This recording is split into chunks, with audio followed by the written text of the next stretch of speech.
آداب زندگی۔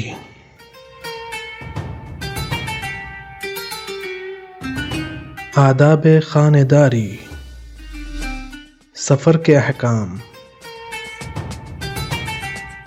لباس کے آداب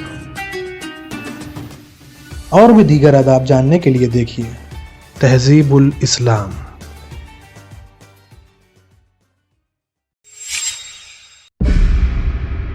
اعوذ باللہ من الشیطان الرجیم، بسم اللہ الرحمن الرحیم۔ ناظرین کرام، السلام علیکم۔ ایک مرتبہ پھر تہذیب الاسلام کے اس نئے ایپیسوڈ میں آپ سب کو خوش آمدید کہتے ہیں۔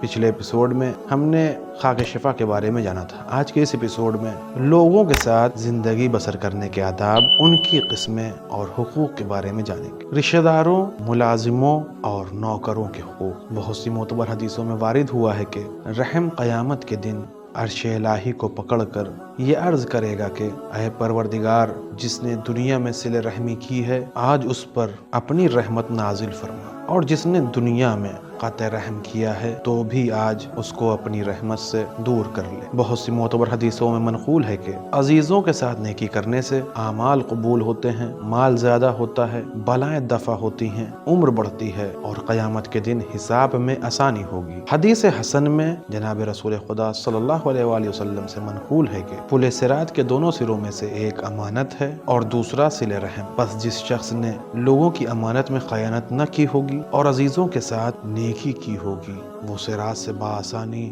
گزر کر بہشت میں داخل ہوگا، اور جس نے امانت میں خیانت اور عزیزوں کے لیے برائی کی ہوگی اسے دوسرا کوئی عمل فائدہ نہ بخشے گا اور پل صراط اسے جہنم میں پھینک دے گا۔ حضرت امام جعفر صادق علیہ السلام نے فرمایا کہ جو لوگ صلہ رحم کرتے ہیں اور اپنے پڑوسیوں کے ساتھ بھی نیکی سے پیش آتے ہیں، ان کے گھروں کی آبادی اور رونق بڑھتی ہے۔ حضرت رسول خدا صلی اللہ علیہ وآلہ وسلم سے منقول ہے کہ کسی عمل کا اجر اتنی جلدی نہیں ملتا جتنا کہ عزیزوں کے ساتھ نیکی کرنے کا۔ حدیث حسن میں حضرت امام جعفر صادق علیہ السلام سے منقول ہے کہ ہمیں ایک چیز بھی ایسی معلوم نہیں ہے کہ جو صلہ رحم کے مانند عمر کو بڑھاتی ہو۔ چنانچہ کبھی ایسا ہوتا ہے کہ ایک شخص کی عمر کے 3 سال باقی رہ گئے مگر بے سبب صلہ رحم کے 3 کے 33 ہو جاتے ہیں۔ برخلاف اس کے کبھی ایسا ہوتا ہے کہ ایک شخص کے عمر کی 33 سال باقی رہے ہیں مگر قطع رحمی کی وجہ سے 33 کے 3 باقی رہ جاتے ہیں۔ حدیث موثق میں منقول ہے کہ کسی شخص نے انہی حضرت سے سوال کیا کہ میرے کچھ ایسے عزیز ہیں جو شیعہ نہیں ہیں، آیا ان کا مجھ پر کوئی حق ہے؟ فرمایا بے شک ہے، حق رحم کو کوئی بات قطع نہیں کر سکتی، البتہ اگر عزیز شیعہ ہوں تو ان کا دوہرا حق ہے، یعنی ایک حق رحم دوسرا حق اسلام۔ نیز فرمایا کہ صلہ رحم اور برادران ایمانی کے ساتھ نیکی کرنے سے قیامت کا حساب آسان ہو جائے گا اور بہت سے گناہ معاف ہو جائیں گے، اس لیے تمہیں مناسب ہے کہ صلہ رحم اور برادران ایمانی کے ساتھ نیکی کرنا ترک نہ کرو، اگرچہ وہ سلام کرنے یا سلام کا بااخلاق جواب دینے ہی سے متعلق کیوں نہ ہو۔ جناب امیر المومنین علیہ السلام نے فرمایا ہے کہ جب عزیز ایک دوسرے کے ساتھ بدی کرتے ہیں تو طرفین کا مال بدکاروں کے ہاتھ پڑتا ہے۔ حدیث صحیح میں حضرت امام باقر علیہ السلام سے منقول ہے کہ 3 باتیں ایسی ہیں کہ ان کا مرتکب مرنے سے پہلے ان کا عذاب بھگت لیتا ہے: ظلم، قطع رحم، جھوٹی قسم۔ اور اکثر ایسا ہوتا ہے کہ بد کردار لوگوں کے بھی مال اور اولاد میں بے سبب صلہ رحمی کے افزائش ہوتی ہے، مگر جھوٹی قسم اور قطع رحمی گھر کے گھر بے چراغ اور نسلیں منقطع کر دیتی ہیں۔ حضرت رسول خدا صلی اللہ علیہ وآلہ وسلم سے منقول ہے کہ جو شخص اپنے عزیزوں سے ملنے کے لیے یا ان کو کچھ مال پہنچانے کے لیے اپنے پاؤں چل کر جاتا ہے، خدا تعالیٰ 100 شہیدوں کا ثواب اسے عطا فرماتا ہے، اور جتنے قدم وہ اٹھاتا ہے ہر قدم پر 40,000 درجے بہشت میں اس کے لیے بلند کیے جاتے ہیں، اور وہ ایسا سمجھا جاتا ہے کہ 100 برس تک اس نے خدا کی عبادت خلوص کے ساتھ کی ہے۔ دوسری حدیث میں فرمایا کہ 3 قسم کے آدمی ہرگز بہشت میں داخل نہ ہوں گے: اول وہ جس نے شراب پی ہو،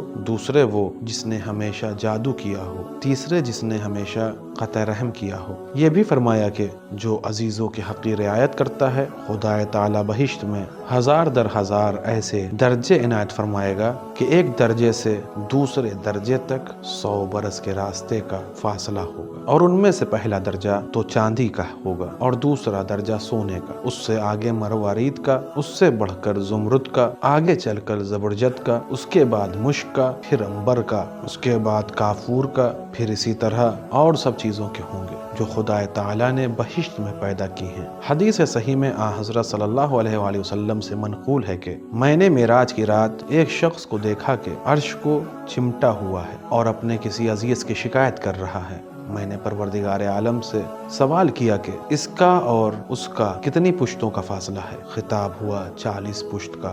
دوسری معتبر حدیث میں حضرت نے فرمایا کہ جو شخص عزیزوں کے ساتھ نیکی کرتا ہے میں اس بات کا ضامن ہوں کہ خدا اس کو دوست رکھے گا، اس کی روزی فراخ کرے گا، اس کی عمر بڑھائے گا اور اس کو بہشت میں پہنچائے گا۔ نیز فرمایا کہ بہشت کی خوشبو کی لپٹیں 1000 برس کے فاصلے پر پہنچیں گی، مگر 3 قسم کے آدمی نہ سونکھ سکیں گے۔ اول جس کو ماں باپ نے آگ کر دیا ہو، دوسرے قاطع رحم، تیسرے بڈھا بدکار۔ حدیث صحیح میں حضرت امام محمد باقر علیہ السلام سے منقول ہے کہ 4 صفتیں ایسی ہیں کہ جس شخص میں ان میں سے ایک بھی پائی جائے گی خدا تعالیٰ اسے بخش دے گا اور اعلیٰ علیین میں اور بہشت کے اونچے غرفوں میں اسے جگہ ملے گی۔ اول کسی یتیم کو پناہ دینا، اس کے احوال کی طرف متوجہ ہونا اور اس کے حق میں بے منزلہ باپ کے مہربان ہونا۔ دوسرے کمزوروں پر رحم اور ان کی مدد کرنا۔ تیسرے اپنا مال ماں باپ کے لیے صرف کرنا، ان سے بتواضع و نیکی پیش آنا اور ان کو رنج نہ دینا۔ چوتھے اپنے کے ساتھ غصہ اور جہالت نہ برتنا، بلکہ جن کاموں کا اس کو حکم دیا ہے ان میں اس کی مدد کرنا، اور جس کام کی انجام دہی اس کے بس کی نہ ہو اس سے معذور رکھنا۔ معتبر حدیث میں حضرت رسول خدا صلی اللہ علیہ وآلہ وسلم سے منقول ہے کہ تم اپنے ملازموں کو وہی کھانا کھلاؤ جو خود کھاتے ہو اور وہی ان کو کپڑے پہناؤ جو خود پہنتے ہو۔ دوسری روایت میں منقول ہے کہ حضرت صلی اللہ علیہ وآلہ وسلم نے اپنے اصحاب سے فرمایا کہ تم یہ چاہتے ہو کہ میں تمہیں وہ لوگ بتا دوں جو سب سے بدتر ہیں؟ عرض کی ہاں اے رسول اللہ۔ فرمایا اول وہ شخص جو تنہا سفر کرتا ہے، دوسرے وہ جو قدرت کے عطیات سے لوگوں کو محروم رکھتا ہے، تیسرے وہ شخص جو اپنے ملازم کو مارتا ہے۔ معتبر حدیث میں منقول ہے کہ ایک روز حضرت امام جعفر صادق علیہ السلام کا ایک ملازم غائب ہو گیا۔ حضرت نے اسے تلاش کیا یہاں تک کہ وہ ایک جگہ سوتا ہوا ملا، خود اس کے سرہانے جا بیٹھے اور اسے پنکھا جھلنے لگے یہاں تک کہ وہ جاگ اٹھا۔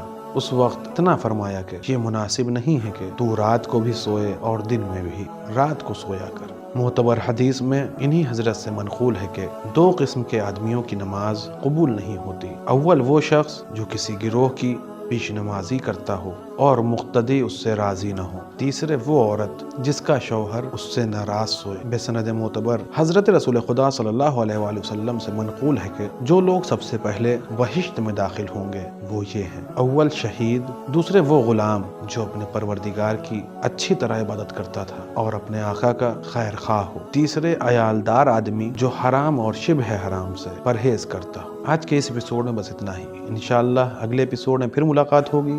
تب تک کے لیے شکریہ، خدا حافظ۔ سدرة المنتهى